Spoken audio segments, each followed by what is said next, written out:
Okay, so I'm documenting the malfunction that I'm experiencing with my Zhiyun Crane V2 handheld gimbal.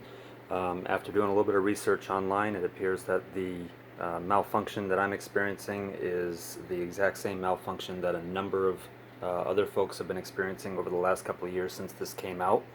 You power it on and it initializes, the gimbal motors initialize, everything looks good for a few seconds, and then it just randomly, the motors turn off. Almost like the motors are entering a sleep mode or they're losing power for some reason, not entirely sure what the situation is.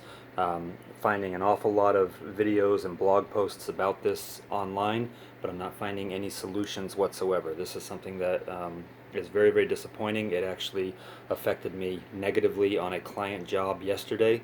Very, very embarrassing to have a brand new piece of equipment that we had just purchased 2 days ago fail in the field on our first actual use with a client. So here's what's happening. As you can see, I'm using a Lumix GH4. I've got a 12mm lens, and I have the gimbal standing up on its own base right now. That's how well everything is balanced. Camera's perfectly balanced. This is not a balance issue.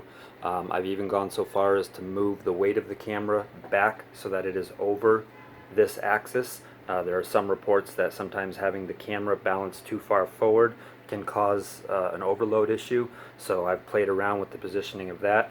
The camera unit and the gimbal are perfectly balanced to each other. There's no issue there. So let's see what happens. So you turn it on. Okay, as you can see, it just initialized. Sorry for the flash reflection there.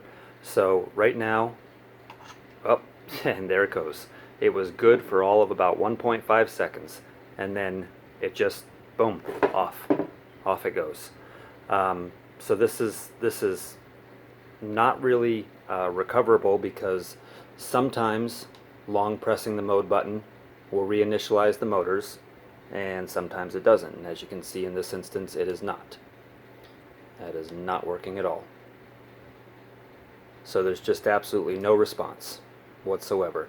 And again, this is very random, because sometimes I can press the button, I can long hold it to initialize, and it will initialize, but then it will experience the exact same malfunction within a couple of seconds. So I am taking this unit back to the retailer that I purchased it from, and I'm going to try and get a replacement. But if I have any issues with the replacement unit, I will update this video to make that clear. Yeah, and now there's just nothing. So Zhiyun, if you're watching, I'm pretty sure that you are aware of this problem. There's more than enough complaints about it online, but it is something that you guys really need to figure out what's going on and get it fixed. Thanks.